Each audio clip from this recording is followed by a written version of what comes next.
And welcome to Unitarian Universalist Church West. I'm Dave Cicero, Director of Lifespan Religious Education. It's a pleasure to be here with you today on this day when we gather in spiritual community in the midst of the struggle and the beauty that is our lives. If you're new to Unitarian Universalism or to UU Church West, we're especially glad that you decided to tune in. It's a courageous and telling act to check out a new spiritual community, especially in these challenging times. We'd love to connect with you, so please send a quick message to visitor@uucw.org, and we'll be in touch just as soon as we can. In fact, we love hearing from all of our congregation members and friends. So please, everybody, don't be shy. Reach out and let us know what's happening in your lives. Our service this morning is a special one. In the midst of a global pandemic, rising authoritarianism, and uprisings of resistance, lives hang in the balance, and the future of democracy is on the line. In response, we Unitarian Universalists are building powerful partnerships to mobilize our communities to vote love and defeat hate in the 2020 elections. With us this morning, by virtue of our faith's UU the Vote initiative, is our UUA President, Susan Frederick-Gray, and a lineup of powerful prophetic voices of Unitarian Universalism that will help us explore the intersections of faith, justice, and democracy. Now, UUCW has a great team helping with the service today also. The prelude and postlude music by Black American composers Florence Price and R. Nathaniel Dett is performed by our own music director, Ruben Purainen. Also with us, managing the technology that makes our service possible, is our multi-talented publications coordinator, Kelly Bognar.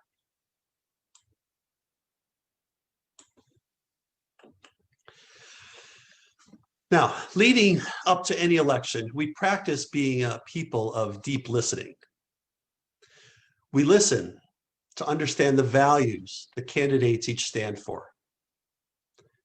We listen to know what they commit themselves to working towards. And we listen to our own hearts to decide who we select to represent us. This process is one that Unitarian Universalists affirm in our fifth principle. I invite you to read with me our chalice lighting words for this month. If you received the order of service, they're printed there. And then afterwards to light your own home chalice. Does the chalice make a sound when we light the flame? Is there a song in the flame's dance? When we listen deeply, we give our attention to what matters: truth, justice, hope, love, joy, and our good planet Earth. But let us remember, between spoken words, there must be room for breath, and lines of music are made more beautiful by rests. We light this chalice for deep listening.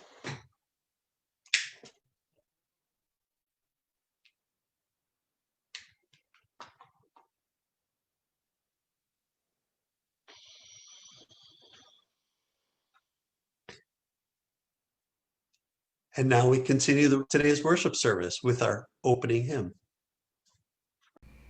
Please join me in singing hymn number 131, Love Will Guide Us.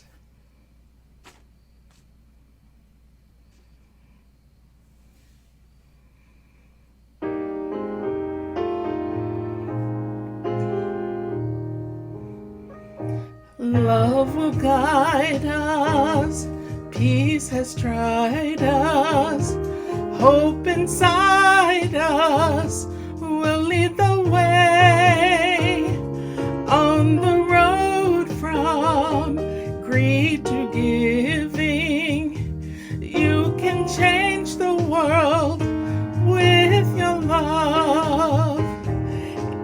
you cannot sing like angels, if you cannot speak before thousands, you can give from deep within you. You can change the world with your love. You are like no other being. What you can give, no other can give. To the future of our precious children, to the future of the world where we live. Love will guide us, peace has tried us, hope inside us will lead the way. On the road from greed to giving, you can change the world with your love.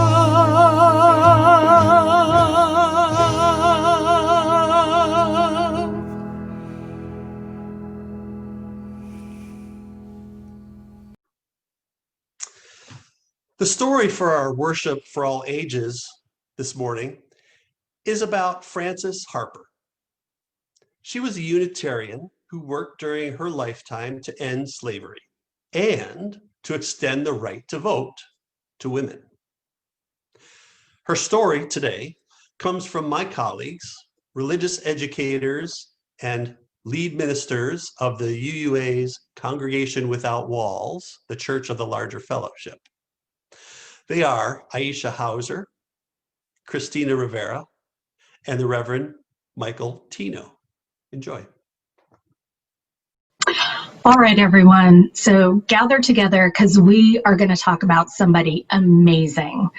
Frances Ellen Watkins Harper was born and raised into a free Black family in 1825. Her family lived in Maryland, where slavery was still legal. Being born free in a land where people who looked like you were enslaved was something that inspired both Frances and her family to become abolitionists. When she was very young, both of her parents died, and she went to live with her aunt and uncle. Theirs was an abolitionist household. They worked to end slavery, and they also ran a school where Black children, including Frances, received an education. While still a young teen, she went to work as a housekeeper and seamstress in the household of a Baltimore bookstore owner. Her employers encouraged the inquisitive Frances to use their big library. She devoured books and began to write poetry and essays which appeared in the newspaper.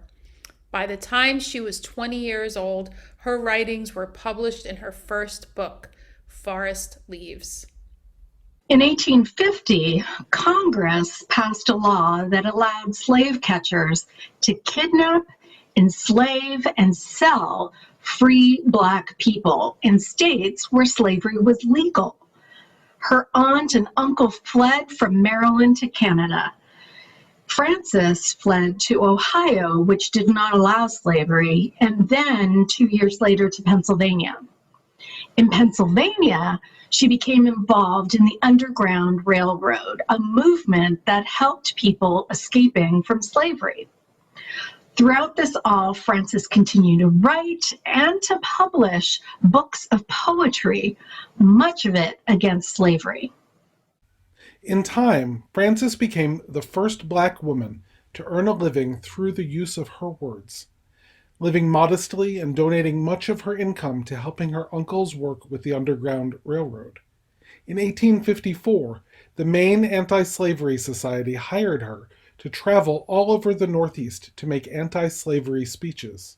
She became one of the most famous speakers and authors of her time. All kinds of people came to hear her speak, but she made a point of not charging Black people admission. Frances was progressive throughout her life. While she wrote and spoke against slavery, she also took other kinds of actions. She refused to wear or eat goods that were farmed by enslaved workers, including cotton and sugar. She wouldn't wear clothes made of cotton or eat food that contained sugar. In 1860, the year that the Civil War began, Frances Watkins married Benton Harper, who already had 3 children. The two had a daughter together, and Frances took time off from her writing and speaking to tend to her blended family. Unfortunately, just a few short years later, her husband died, leaving her as a young widow responsible for many unpaid bills. Frances Watkins Harper made the difficult decision to send her children to live with relatives and go back on speaking tours in order to make money and provide for her family. By then, slavery had ended, and she spoke for women's rights and for legal and civil rights for Black people. She wrote poems and essays about the experiences of new freed slaves struggling to make their way despite the damage done to Black people by slavery. In 1870, she joined the Unitarian Church of Philadelphia. There, she found a community where white and Black people came together, and where many shared her passion for justice. In many ways, Frances Harper was at home in 2 different worlds. Although she was used to working with white people, she also kept her connection to the Black community in Philadelphia. She maintained her membership in the African Methodist Episcopal Church, where she taught Sunday school. She wrote 3 novels specifically for Black people, highlighting family connections and choices about racial identity. She pushed for education and voting rights for Black people, and she encouraged Black children to learn and grow, just as she had been encouraged as a child. During her long life, as you have heard, Frances Ellen Watkins Harper offered her voice, her words, her money, her labor, and most importantly, her love to the work of justice making for her people. She used her voice and her privilege as an educated free Black woman to raise awareness of the plight of Black people in the United States after the Civil War. We honor her memory and her place among our Unitarian Universalist ancestors. May I be light in you. May you be light in me. Into our hearts, into our souls, let love abide. May I be love in you. May you be love in me. From this place out to the world for all time. Spirit of life, sources of all that ever was and can be. We are guided by all that is sacred within our own hearts and minds to pray this prayer and to live this prayer. We offer up this simple and profound hope that we may be light, give light, and receive light in all the places we call home and in this sacred space that reaches across miles and experiences. That we may be love, give love, and receive love out in the world. May we never forget the impact and power of our voices. May we never lose sight of the songs in our hearts. D. Blanchard reminds us that they can be heard as songs of love or of longing, songs of encouragement or of comfort, songs of struggle or of security and care. But most of all, they are the songs of life, giving testimony to what has been, giving praise for all we're given, giving hope for all we strive for, and giving voice to the great mystery that carries each of us in and out of this world. Today, we hear those songs in all the ways we are learning and growing as communities of faith, hope, and love.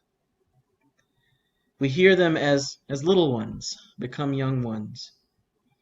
We hear them as loved ones pass from this life and into the unknown. And we hear them in the streets and at our polling places as people of faith and conscience pave the way for a better world, a better understanding, deeper care and accountability. And we hear them in the silences, a deep awareness that there are those among us as yet unheard and unaccounted for. May we never, ever forget the impact and the power of our voices. May we never, ever lose sight of the songs in our hearts. May grace and mercy follow us wherever we may go, whatever we feel called to and toward in the days and weeks ahead. Amen. Ashe. And blessed be.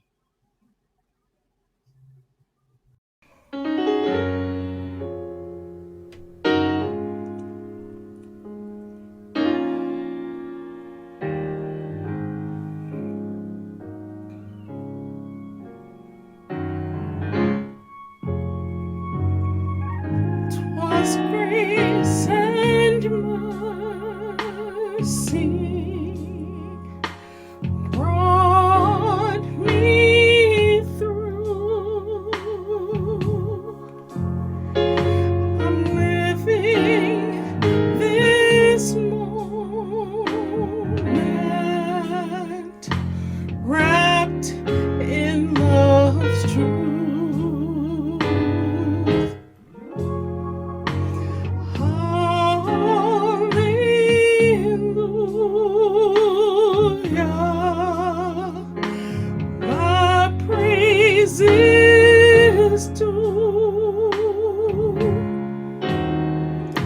Twas grace and mercy brought me through.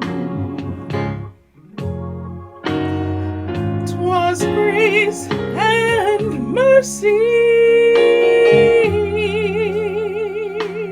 brought me through. I'm living this moment wrapped in love's truth. Hallelujah,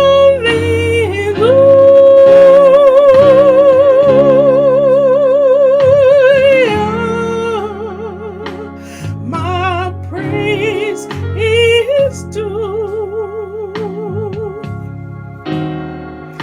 'Twas grace and mercy.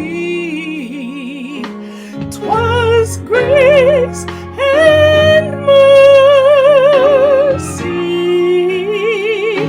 'Twas grace and mercy brought me through.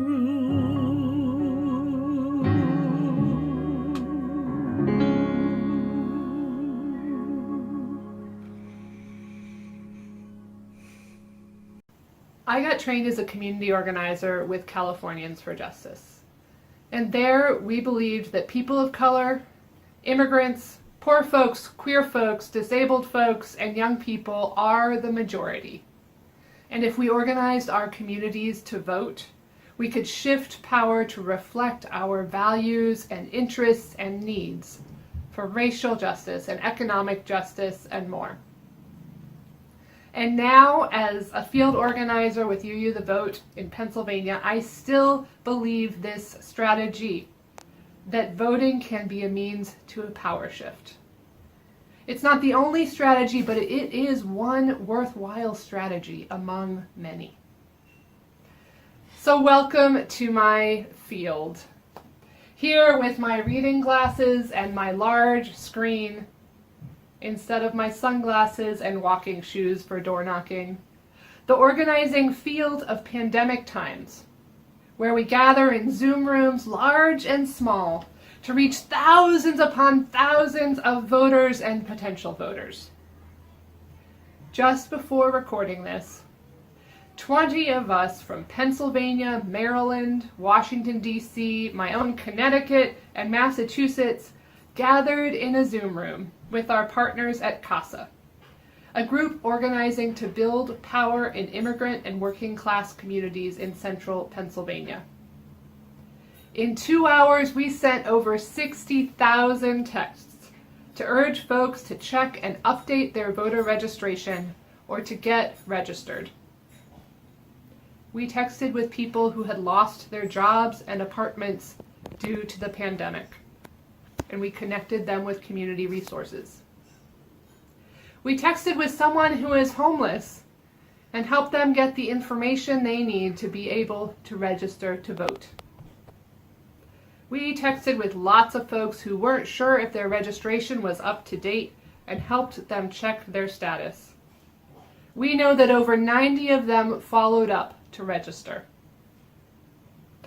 And we texted with some people who said they follow God's law, and their faith tells them not to participate in voting. Dear ones, our faith says that the here and now matters. That we live our faith not for the possibility of heaven when we die, but to create heaven here on earth. What we do, what you do, matters. And so we work. We UU the vote. We text the vote, we postcard the vote, we phone bank the vote. We use the tools at hand, spiritual, technological, relational, to connect with people around our values. If you haven't considered calling voters yet, please step out of your comfort zone and try it. Join us in this sacred connection and faithful work. There is so much to do, and so little time before the election. And there is so much to do after the election, because we are in this not to elect a particular person, but to shift power to reflect our faith, our values, so that we can keep organizing for a world where every person is loved, sheltered, valued, and has what they need to thrive. A single honeybee makes just 1/12 of a teaspoon of honey in its lifetime. It takes 70 honeybees just to make my morning tea. Like honeybees, it is up to each of us to do our part. Let us be honeybees. I ask you to do your 1/12 of a teaspoon. Perhaps 2 hours or 10 hours of work. Together it adds up to a whole lot of honey. I invite you to come join us in the virtual field. Make your small bit of honey so that together we as Unitarian Universalists can make gallons and gallons of impact. UU Church West's Split the Plate program is one of outreach and generosity. Each month, we give half of all undesignated offerings to a nonprofit organization to help us live out our Unitarian Universalist values and serve our community. As a minority-run nonprofit organization, Housing Resources Incorporated has provided education, credit counseling, and financial assistance to over 40,000 potential first-time homebuyers over the past 29 years.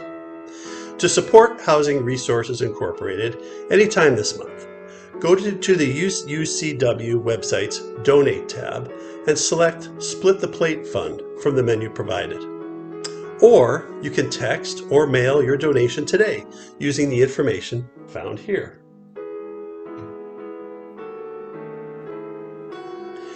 Now, as you enjoy the following special music selection from UU The Vote as part of today's worship service, please know that UU Church West has already contributed $500 to their special collection on your behalf.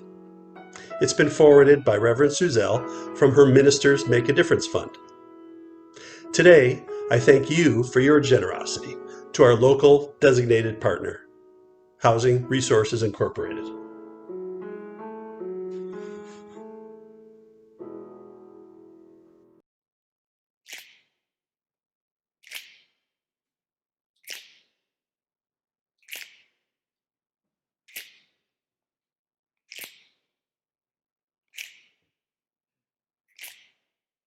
We shall be known by the company we keep, by the ones who circle round to tend these vibes.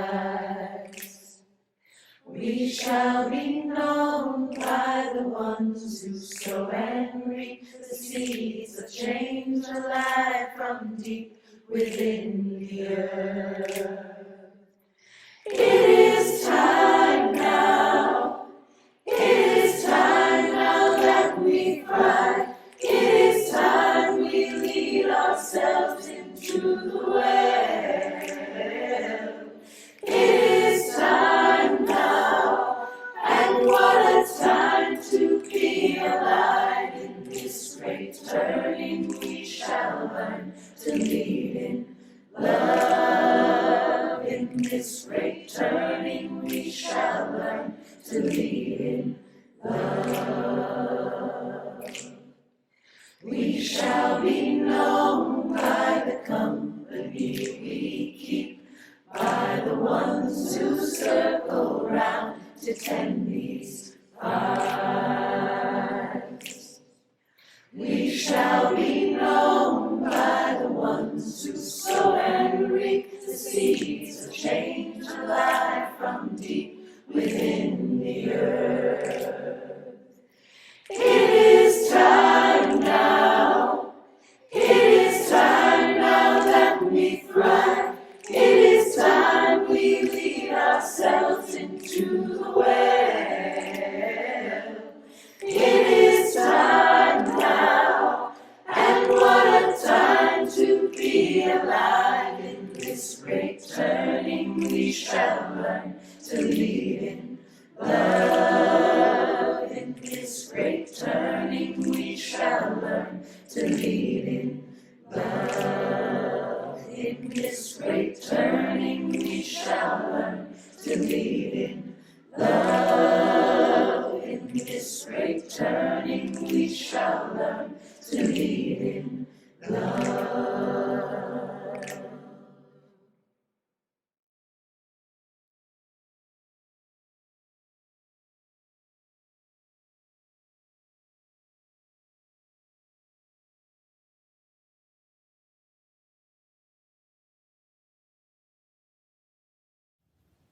I was 13 years old when I became a Unitarian Universalist. I was raised in this faith, but I was 13 when I claimed it as my own.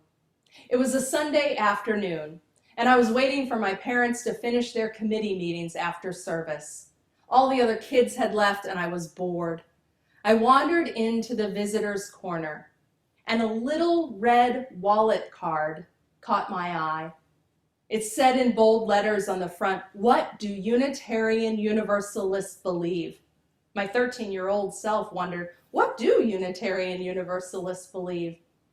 As I read the 10 statements written by the Reverend David O. Rankin, in my heart in my soul. As I read those words, I said, yes, this is what I believe. One phrase in particular planted itself in me like the deepest truth, and I never forgot it. We believe in the motive force of love. It was in that moment when I knew that this was my religion. I start with this story to ground the work of UU the Vote in our theology, which is its foundation and its inspiration. This year marks the 250th anniversary of what we celebrate as the beginning of universalism in the United States. It was on September 30th, 1770, that Universalist John Murray preached his first sermon on this continent. And the truth that I read in that little red wallet card, the truth I've never forgotten, is the message of universalism. 250 years ago, in the context of religious notions of God rooted in punishment, damnation, and the division of humanity between worthy and unworthy, saved and damned, the idea of universal salvation, that God's love is unconditional, that no one is cast out, and that salvation is not individual but collective, was radical and liberating. Universalism proclaimed that humanity was bound together in a common destiny, and that love is the thread that binds each of us to the other and everyone to creation. Universalists believed that God is love. They also believed in hell. They just believed that it existed here and now on the earth. The great Universalist preacher Hosea Ballou was clear about how politicians and those in power used fear, stoked fear, to protect their greed and corruption and self-interest, and he knew the suffering that resulted from that. Rather than speak of theology in terms of speculative notions of God, Ballou spoke of it in terms of human experience here and now and our relationships to each other. A society that lives out the motive force of love would be one that fosters joy and liberation and thriving for all people. This is the highest calling of our faith as Unitarian Universalists, to live out, defend, and embrace this motive force of love in our lives, in our actions, in our commitments, and in our society. This is why UU the Vote says vote love. Today, in our context, we are witnessing the emboldening and authorization of ideologies rooted not in love and interdependence, but in domination, authoritarianism, and dehumanization. And just to be clear, this is not new. It has a long and deadly history on this continent, going back more than 400 years. And yes, even our Universalist ancestors came from that same lineage of Christian European conquest and limited the vision of universalism only to white society. A limit that we are still trying to redeem ourselves from. It is dehumanization that creates systems that put children in cages, that deny health care to our transgender siblings, that allow police violence and the murder of Black people to continue unabated and without accountability. Dehumanization that allows triage protocols that devalue the lives of disabled people and that lead to systemic divestment from communities. The resources from housing to education, healthcare to jobs, and the criminalization of poverty. Just as Hosea Ballou named it, the tool of dehumanization, its propaganda, is fear. Propaganda that tells us to fear our neighbor, that we are not family and kin, but enemies.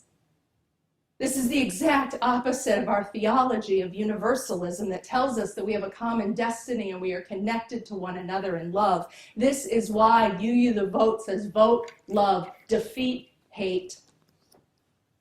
And while the forces of dehumanization and domination have always been a part of U.S. history, so too have been those who have resisted and organized for the values of dignity, equity, humanity, and love. These days are heartbreaking, they're infuriating, and they're frightening. On days when I lose my own strength, I turn to the words of Alice Walker, who reminds us, we remember our ancestors because it is an easy thing to forget, that we are not the first to suffer, rebel, fight, love, and die. The grace with which we embrace life in spite of the pain and the sorrow is always a measure of what has gone before us. We remember our ancestors, theological, familial, and in movement. We remember Francis, Ellen Watkins Harper, Hosea Ballou, John Brown, Sitting Bull, Ida B. Wells, Dr. King, Anne Braden, and so many more whose names history does not remember. Those who struggled and risked and fought and loved for the principles of justice, equity, liberty. This is why in UU the Vote, we say vote love, we say defeat hate, because dear ones, we are on a precipice. Every single one of our most deeply held values is on the line right now. The current powers in government are showing in everything they do that the inherent worth and dignity of so many immigrants, Black people, disabled folks, trans and queer people does not matter to them. Human agency, interdependence, the democratic process are being disrupted and defiled daily. It is a radical act of faith to not only continue to believe in all of our cherished principles, but to demand them by speaking out, taking risks, organizing, leveraging our resources, and building networks of solidarity and power to protect one another and these values. We are on a precipice, and our actions right now will affect whether we have a chance to continue to bring our bold values forward, to rebuild, expand, and strengthen our democracy, to confront police violence, to upend racial inequity, to change divestment from communities, and make moves to protect the climate. Now is the time to draw on the grace, the courage, and the strength of all those who went before, to widen our comfort zones, and to do all we can to vote love and defeat hate. If you haven't taken any form of action yet, sign up for a shift with UU the Vote. I can tell you that it's fun. And if you've written postcards to voters, but you feel nervous about phone banking, do it with your fellow UUs. And if you've been all in with UU the Vote from the beginning, keep it up and start planning for how you will show up and organize after November 3rd. Because democracy will not be restored in one election. It's been under systemic attack for decades, and justice will not roll down like waters in one election. Voting matters. It's absolutely critical, but it is not the end. It is just one piece of the long haul work of organizing for a future where all are free and where all can thrive. Will you show up in the streets, set up to contribute to a bail or legal assistance fund, open your church building to protesters needing refuge from state repression, tap into your own endowment or discretionary funds to make sure that grassroots organizers have the funds they need for their work? There is so much to do. And our faith calls us to love more radically, to give more generously, to believe more fervently that another world is possible, and be willing to be all in for that future. As you've heard me say many times before, this is no time for a casual faith, no time for a casual commitment to what you hold most dear. And this is no time to go it alone. Friends, we are in this work together. I invite you to be deeper in this work of UU the Vote with us. May we remember that we are held by love always. May we remember that we are held by and with one another.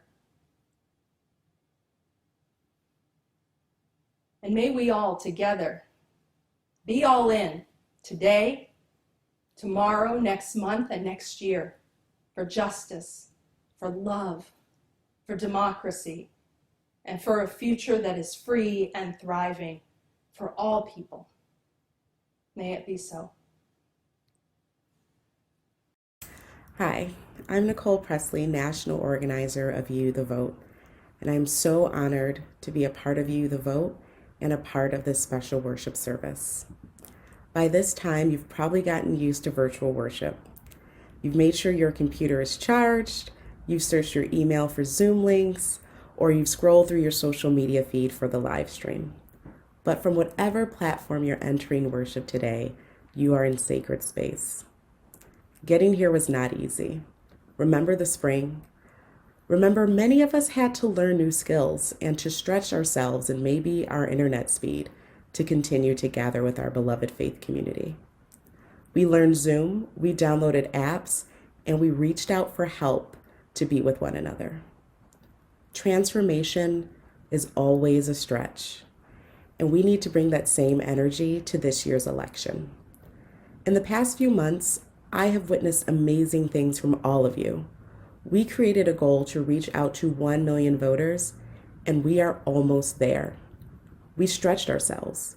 We stretched ourselves to get on another Zoom call, to learn to text voters, phone bank, and send postcards. We learned how to be vulnerable and have critical conversations with members of our communities. UUs, we are not just a faith community that believes another world is possible, but we are a community that is willing to act to make that world a reality. We have a legacy of showing up, and we know that our victories are never guaranteed, and we know that those victories are never won by those in power ceding it willingly. The people imagined it, the people demanded it, and we, the people, gathered to make it so. In all of our movements, the stakes were high. But instead of mobilizing out of the fear of defeat, we have organized out of a sacred calling to build a world that we know is possible. That is why nonpartisan work is not just important, but is absolutely revolutionary. We come together to learn, to create, and to put into practice ways of being towards our collective liberation. That is our victory. And as the chant goes, I believe that we will win. I believe that together, through sacred and sustained work, now and beyond November, we can call forth a world that moves towards our collective liberation. But we must all show up to vote love in 2020. That means showing up to the work that is needed, not just the work that is comfortable. That means showing up in service and in solidarity to combat a sinful campaign of voter suppression and intimidation. That means recognizing that white supremacy and capitalism are the technologies through which political agency and democracy are stripped from marginalized communities. So when I say vote love, I don't just mean voting our values, although I absolutely want you to do that if you are able. I don't just mean showing up to voter contact work, even though I absolutely want everyone to join into this work. I mean centering the oppressed, working to free them all, to defend Black lives, to fight for climate justice and healthcare for all, for reproductive justice, and for safe and thriving schools and communities. I mean continuing whatever work is necessary to make sure every ballot is counted and that the results and will of the people are respected. We have important choices to make in 2020, but if we are to really vote love and defeat hate in 2020, we must also commit to continue to side with love every single day after November 3rd and into 2021. If you are in it for the long haul, if you believe that another world is possible because you are gathered in a community that puts faith into action, if you are ready to stretch beyond November 3rd to protect democracy, join us. Take the Vote Love Pledge to join a team that is organizing to take action in this election and ready to mobilize after November 3rd for the work ahead. Join me. Take your phone out. Text Pledge Love to 51555 to take the pledge today, or go online at uuthevote.org. We need everyone in this work. Thank you for finding your role in this work. Thank you for doing it with joy and hopefulness. And thank you for joining UU the Vote. Let's make sure love always wins. And with those words, I now extinguish our chalice here and wish for you peace, hope, and love.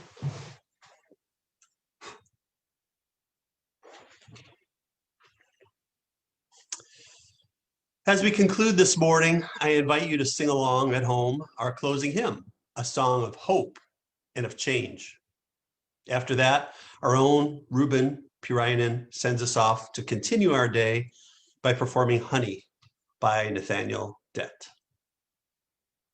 Please join me in hymn number 1017, Building a New Way.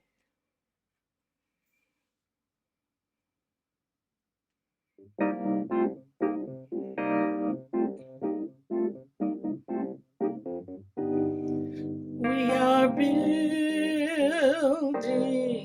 a new way. We are building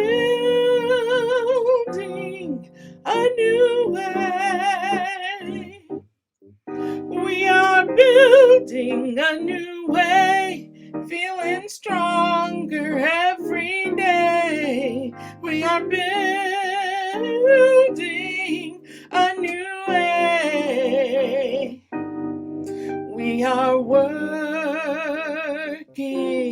to be free. We are working to be free. We are working to be free, free from hate and jealousy. We are working to be free. We can feed our every need. We can feed our every need. We can feed our every need. Start with love, that is the seed. We can feed our every need. Peace and freedom is our cry. Peace and freedom is our cry. Peace and freedom is our cry. Without these, our world will die. Peace and freedom is our cry.